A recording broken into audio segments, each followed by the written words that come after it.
अस्सलाम वालेकुम, मैं हूँ फ़बिया फ़ातिमा। ये है studying psychology is fun. Topic start करने से पहले प्लीज़ मेरे चैनल को लाइक, सब्सक्राइब और शेयर करना मत भूलिएगा। आज का मेरा topic structure and function of year है। लास्ट मेरा जो टॉपिक था वो आई पे था, यानी कि हम सेंसेशन का टॉपिक कर रहे थे। उसमें सेंसेशन में हमारे जो सेंस ऑर्गन्स हैं उसके ऊपर अब बात कर रही हैं। पहले मैंने आई को एक्सप्लेन किया, उसका मैं लिंक डिस्क्रिप्शन बॉक्स में दे दूँगी। अगर आपने वो वीडियो नहीं देखी तो वो देख सकते हैं। उसके बाद अब ईयर को स्टार्ट कर रही हूँ। अब हमारा ईयर कैसे काम करता है, सबसे पहले हम देख लेते हैं इसका स्टिमुलस क्या है। यानी कि जिस तरह मैंने आई का बताया था, उसका स्टिमुलस जब कोई लाइट होती है तब ही हम देख सकते हैं। इस तरह ईयर का स्टिमुलस क्या है, ईयर का स्टिमुलस साउंड है, यानी कि जब कोई आवाज़ पैदा होती है तब ही हमारे ईयर्स जो हैं वो काम करते हैं। अब किस तरह काम करते हैं, सबसे पहले जब कोई साउंड प्रोड्यूस होती है तो फिर फ़ज़ा में एक एयर मॉलिक्यूल्स होते हैं जो वाइब्रेट होते हैं और आपस में एक दूसरे को आगे की तरफ धकेलते हैं और एक वेव यानी कि साउंड वेव बनाते हैं। नॉर्मली अगर देखा जाए तो जो साउंड वेव होती है उसकी जो रफ्तार होती है यानी कि उसकी स्पीड 1090 फीट सेकंड होती है। हमारे जो कान हैं वो दो फंक्शन सर अंजाम देते हैं, एक हियरिंग सुनने का काम, दूसरा maintaining balance of the body यानी कि हमारी बॉडी जो है उसको बैलेंस में रखना इसी की वजह से पॉसिबल है। अब स्ट्रक्चर ऑफ ईयर को देख लेते हैं। कुदरत ने हमारे जो कानों को कुछ इस तरह से बनाया है कि दोनों आवाज़ की लहरों को तकरीबन एक ही वक्त में वसूल करते हैं और एक ही आवाज़ को सुनते और पहचानते हैं और ब्रेन तक लेके जाते हैं।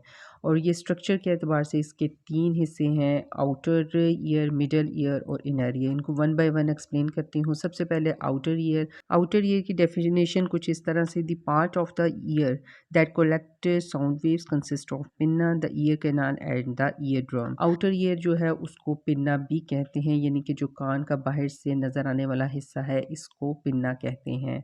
ये कुछ आपको ये पिक्चर में जैसे नज़र आ रहा है इस तरह ये आवाज़ की लहरों को यानी कि जो आवाज़ की लहरें साउंड की जो आ रही हैं उनको कलेक्ट करता है, यानी कि उनको इकट्ठा करता है। पिन्ना का आपको समझ आ गया होगा, इसका काम है कि आवाज़ की लहरों को इकट्ठा करना और अंदर की तरफ धकेलना। आउटर ईयर का जो दूसरा पार्ट है वो है ऑडिटरी कैनाल।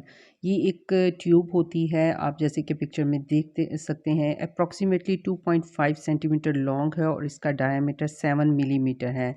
इसके अंदर छोटे छोटे ईयर वैक्स होते हैं, यानी कि जिसको आप कान का मैल भी कहते हैं। ये पार्ट दो फंक्शन सर अंजाम देता है। जो इसके अंदर ईयर वैक्स हैं वो प्रोटेक्ट करते हैं आपके कान को डस्ट और ड्राइनेस से, और दूसरा आपके कान को सॉफ्ट और फिट रखते हैं।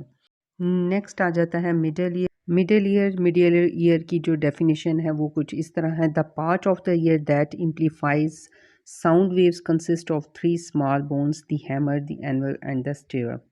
ये जो तीन बोन्स पे मुश्तमिल होता है और ये साउंड जो वेव्स हैं उनको ज़रा बढ़ाता है। ईयर के जो पार्ट्स हैं वो हैं year drums, ossicles and Oval window. Ear drum है जो, इसको टेम्पनम भी कहा जाता है और इसको उर्दू में हम कान का जैसे पर्दा कहा कहते हैं।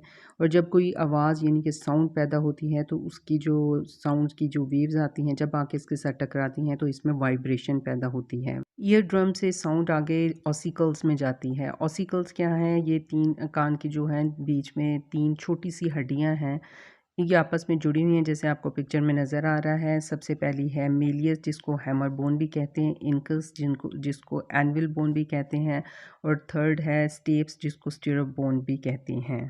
ये तीनों जो हड्डियां हैं वो आपस में जुड़ी हैं। जब वाइब्रेशन या फिर साउंड वेव्स आके यहाँ पे टकराती हैं तो इसमें वाइब्रेशन पैदा होती है। इसमें ये दो फंक्शन सर अंजाम देती हैं, एक तो आवाज़ की जो वाइब्रेशन है इसको आगे ओवल विंडो तक पहुँचाती हैं, दूसरा इसका फंक्शन ये है कि जो वाइब्रेशन है उसकी जो क़ुव्वत में इजाफ़ा करती हैं, यानी कि उसकी फ्रीक्वेंसी को बढ़ा देती हैं ताकि आवाज़ 3 गुना बढ़ा देती हैं ताकि आवाज़ अच्छे से अंदर तक जा सके। इन तीनों बोन से वाइब्रेशन आगे ओवल विंडो में ट्रांसफ़र होती है। ओवल विंडो की आप पिक्चर देख सक रहे हैं, ये एक मेम्ब्रेन है जस्ट लाइक ईयर ड्रम की तरह की एक मेम्ब्रेन है जो 20 टाइम्स स्मॉलर है ईयर ड्रम से।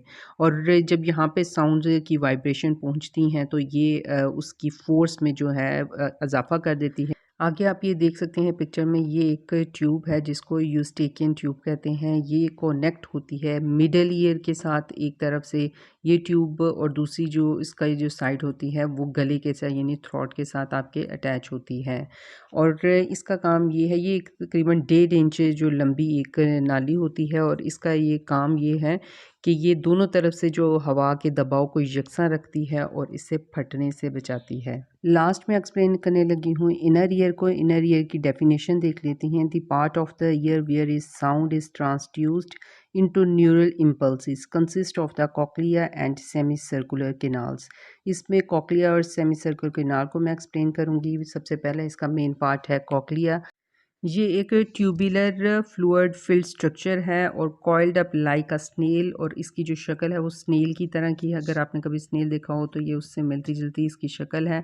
और it contain the actual receptor cells for hearing. यहाँ पे जो असल में यहाँ पे जो रिसेप्टर्स होते हैं जो हमारी साउंड को रिसीव करते हैं वो यहाँ पे मौजूद होते हैं। जब कॉकलिया के जो फ्लूइड है उसमें वाइब्रेशन होती है तो साउंड जो है वो आगे ट्रांसमिट हो जाती है बेसिलियर मेम्ब्रेन में।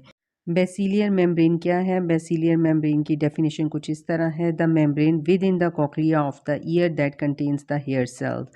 ये कॉकलिया में एक ऐसी मेम्ब्रेन है जिसके ऊपर हेयर सेल्स होते हैं, और जो हेयर सेल्स क्या हैं, the hair like sensory receptors for sound found in the basilar membrane of the cochlea. जो हमारे सेंसरी रिसेप्टर्स हैं वो इधर बेसिलियर मेम्ब्रेन में होते हैं और ये हेयर सेल्स के ऊपर मुश्तमिल होते हैं। ये आप इसकी में पिक्चर में देख सकते हैं जो एक्चुअली हमारे साउंड को रिसीव करते हैं। इनर ईयर का जो दूसरा पार्ट है वो है सेमी सर्कुलर केनाल्स। इसमें तीन केनाल्स हैं जो फ्लूइड फिल्ड सर्कुलर ट्यूब्स की शक्ल में है, जिस तरह आपको पिक्चर में नज़र आ रही हैं। और ये जो है right left front back and up down, ये हमें इंफॉर्मेशन देते हैं बैलेंस और मूवमेंट की, जिससे हम अपनी बॉडी का बैलेंस रख सकते हैं। अब लास्ट में इसका एक दफ़ा दोबारा मैं फंक्शन एक्सप्लेन करने लगी हूँ। सबसे पहले आपके जो साउंड्स आती हैं एयर मॉलिक्यूल्स के थ्रू आप साउंड रिसीव करते हैं, वो पिन्ना रिसीव करता है। आउटर ईयर का पार्ट है ये, आप जैसे पिक्चर में देख रहे हैं। पिन्ना यहाँ से साउंड रिसीव करता है और ऑडिटरी कैनाल के थ्रू ईयर ड्रम में जाके वो साउंड्स टकराती हैं, और जब वहाँ पे हल्की से वाइब्रेशन होती है, जो ऑसिकल्स में ये जो 3 बोन्स हैं हैमर, एनवल और स्टिरअप के साथ, जो स्टिरअप है वो ओवल विंडो में जाके खुलती है और वहाँ पे साउंड अंदर एंटर होती है और वो जाके कॉकलिया में जाती है। वहाँ पे बेसिलर मेम्ब्रेन में हेयर सेल्स होते हैं जो साउंड को रिसीव करते हैं और ट्रांसड्यूस कर देते हैं साउंड को नर्व इम्पल्स में, और वहाँ पे जाके वो ब्रेन में आपके साउंड्स चली जाती हैं, ट्रांसफ़र हो जाती हैं और ब्रेन उन्हें रिसीव कर लेता है। हमारा ब्रेन को मैसेजेस कुछ इस तरह रिसीव करता है। जो राइट साइड वाले जो हमारी साउंड्स हैं वो लेफ़्ट साइड वाला ब्रेन कंट्रोल करता है, और जो लेफ़्ट साइड से साउंड जो एंटर होती हैं वो राइट साइड वाला ब्रेन उसको रिसीव करता है। इस तरह हम किसी साउंड को सुन सकते हैं, अपनी बॉडी के बैलेंस को बरकरार रख सकते हैं। ये था मेरा आज का टॉपिक। आई होप कि आपको समझ आ गया होगा। कोई क्वेश्चन हो आप मुझे कमेंट्स बॉक्स में लिख सकते हैं, और प्लीज़ मेरे चैनल को लाइक, सब्सक्राइब और शेयर करना मत भूलिएगा। Thank you. अल्लाह हाफ़िज़।